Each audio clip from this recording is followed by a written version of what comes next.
You're not good enough for me. Oh, right. Oh, I see. Well, let's see about that. Yeah, no, I'm Yeah. way out of your fucking league. Oh, you think so? Yeah? Uh-huh. Yeah. But that's why you want me. That's why Maybe. you love me, Fuck you. even though I don't love you. When we first meet Siobhan Roy, she feels like a breath of fresh air in a room full of stale cigar smoke. In the pilot of Succession, surrounded by brothers who are essentially broken variations of their father's id and ego, Shiv stands apart. She is sharp, she is composed, and crucially, she is outside the building. She isn't fighting for the throne, she's building her own kingdom in the world of progressive politics. For a long time, both the audience and Shiv herself believed the same comforting lie, that she was the good one, that she was the moral alternative to the rot of Waystar Royco. But as the seasons unspooled, that facade didn't just crack, it shattered. We watched a woman who claimed to be independent desperately crave her father's validation. We watched a progressive silence victims to protect the family vault. The tragedy of Shiv Roy is often framed as a story about the glass ceiling, a capable woman denied power by a patriarchal dinosaur. But I think that reading lets her off the hook too easily. Shiv's tragedy isn't that she fails to break the glass ceiling, it's that she willingly walks into a glass cage her family built, locks the door, and calls it a promotion. Ultimately, Shiv is a case study in a very specific seductive delusion, the belief that being near power is the same thing as having power. She spends 4 seasons standing right next to the throne, whispering in the king's ear, never realizing that in the eyes of the king, she was never a successor. She was just another subject. Chapter 1: The Curated Outsider. To understand Shiv's downfall, we have to look at the identity she constructed before the series even began. When we meet her, she is working for a Bernie Sanders-esque politician, a man whose entire platform is ostensibly dedicated to destroying men like Logan Roy. On the surface, this looks like rebellion. It looks like a rejection of her father's values.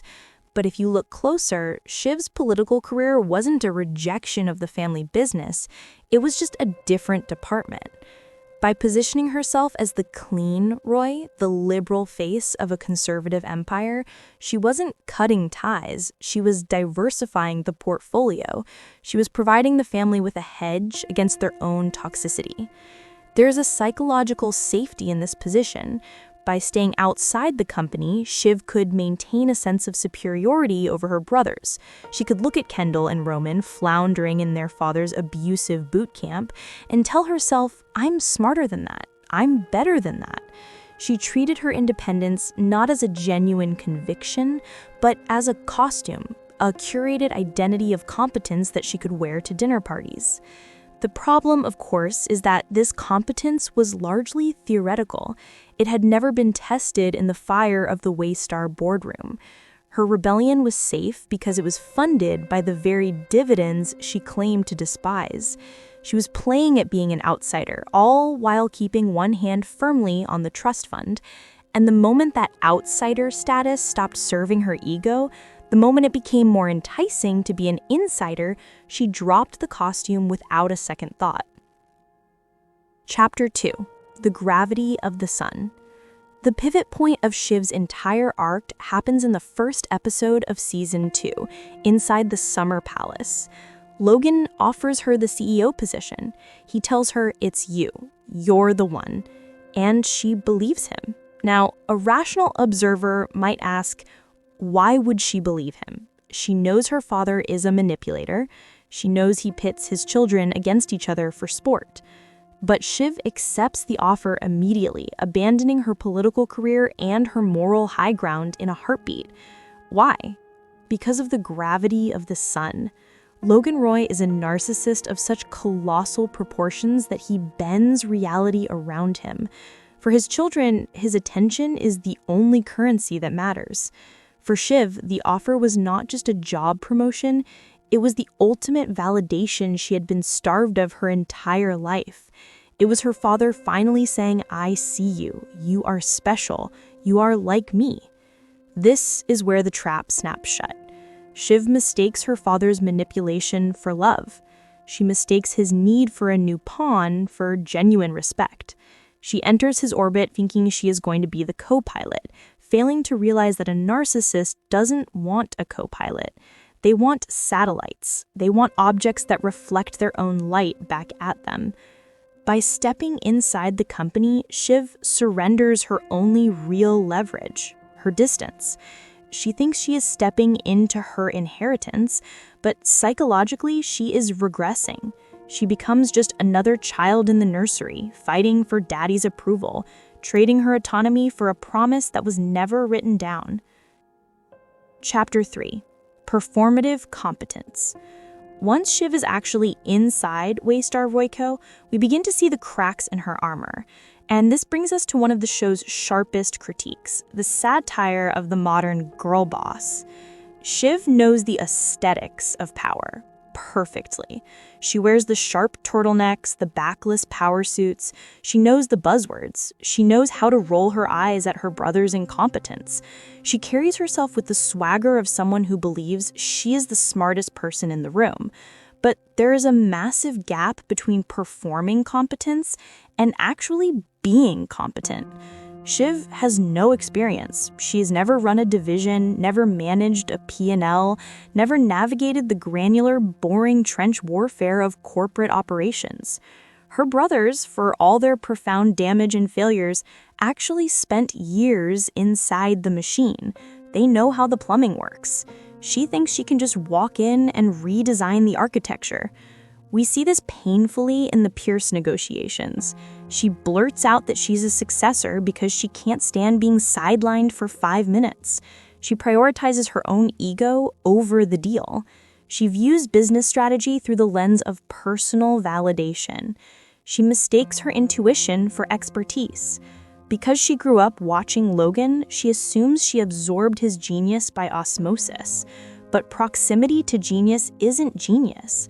Watching a surgeon work for 30 years doesn't mean you can pick up the scalpel. Shiv fundamentally misunderstands the source of her father's power. She thinks it comes from being tough, from being mean, from projecting strength. She doesn't realize it also came from a brutal, relentless understanding of the mechanics of his world, mechanics she never bothered to learn because she felt entitled to the crown simply by birthright. I'm sorry.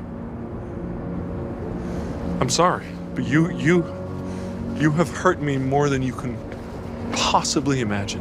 And you took away the last 6 months I could have had with my dad. No. Yes. No. Yes. You sucked up to him and you cut me out. It's not my fault that you didn't get his approval. I have given you endless approval, and it doesn't fill you up because you're broken. Chapter 4. The Economy of Cruelty. If her career was a costume and the boardroom was a stage, then her marriage to Tom Wambsgans was the dressing room, the only place she felt safe enough to take the mask off. But what she revealed underneath wasn't vulnerability, it was cruelty. Shiv treats her marriage as an economy of power. Because she spends her days getting battered by her father and marginalized by her brothers, she needs a place where she is the undisputed heavyweight champion. Tom provides that. For 3 seasons, he is her safety valve, the punching bag she uses to remind herself that she is a Roy and he is, well, he's just the help. We see the mechanics of this dysfunction most clearly on their wedding night. By demanding an open marriage precisely when they are supposed to be cementing their union, Shiv isn't just expressing sexual freedom, she is asserting dominance. She is rewriting the contract to ensure that Tom never feels secure, never feels equal. She views intimacy as a zero-sum game. If she gives him security, she loses power. This is the inheritance of Logan's poison. Logan taught her that love is a weakness, something to be leveraged. So, Shiv creates a dynamic where Tom must constantly audit his own worthiness, while she remains the volatile asset. The irony, of course, is that in treating Tom like a piece of furniture that would always be there, she failed to notice he was learning the game better than she was. She trained him to be ruthless. She hardened him. She taught him that in the Roy family, you kill or you die. And when the moment came in the season 3 finale, the dog didn't just bark back, he bit. She created her own Brutus, not out of malice, but out of the arrogant assumption that someone beneath her could never outmaneuver her. Chapter 5. The Wife of the CEO.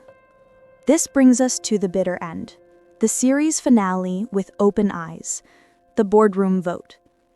When Shiv hesitates and then ultimately votes against Kendall, blocking him from the CEO role, it is the most controversial moment of her life. Why does she do it? Is it spite against Kendall? Or is it a sudden realization of Kendall's incompetence? It's something darker. It is the final capitulation to the patriarchy she spent her life claiming to fight. In that moment, Shiv realizes she cannot be the king, but she also realizes she cannot bear to see her brother be the king. If Kendall wins, she is the sister of the CEO, a sidelines figure forever subordinate to the brother she thinks she's better than. But if Tom wins, if Tom becomes the American CEO under Matsson, she is the wife of the CEO. In her mind, that is a position of leverage. She thinks she can control Tom. She thinks she can whisper in his ear. She chooses to act as the consort, the power behind the throne, rather than letting the bloodline continue through her brother. It is a horrific regression. She essentially accepts the role of Lady Macbeth in reverse, not pushing her husband to power because she believes in him, but settling for his ascension because it's the only way she stays in the room. The final shot of them in the car, hands touching but not holding, cold, lifeless, is the sealing of a business deal, not a marriage. She has secured her proximity to power, but she has lost every shred of her own agency. Conclusion: the tragedy of proximity. Shiv Roy spent her 4 seasons trying to prove she was different. She told herself she was smarter, more moral, and more capable than the men who surrounded her. And perhaps in terms of raw intellect, she was. But intellect isn't power, and proximity isn't power. Her tragedy is that she spent her life staring at the glass ceiling, determined to break it, only to realize too late that she was actually trapped in a glass cage. A cage built by her father, reinforced by her brothers, and ultimately locked from the inside by Shiv herself. She ends the story pregnant, wealthy, and utterly sidelined. She is the wife of the puppet king, carrying the next generation of a poisoned lineage. She mistook the ability to stand next to the fire for the ability to control the flame. And in the end, all that proximity did was ensure she was the first one to get burned. I'm curious to hear your take on Shiv's final vote. Do you think it was purely spite against Kendall? Or was it a calculated move to stay relevant through Tom? Let me know in the comments below. If you enjoyed this analysis and want to dive deeper into the psychology of complex characters, make sure to hit the like button and subscribe for more video essays coming soon. Thanks for watching.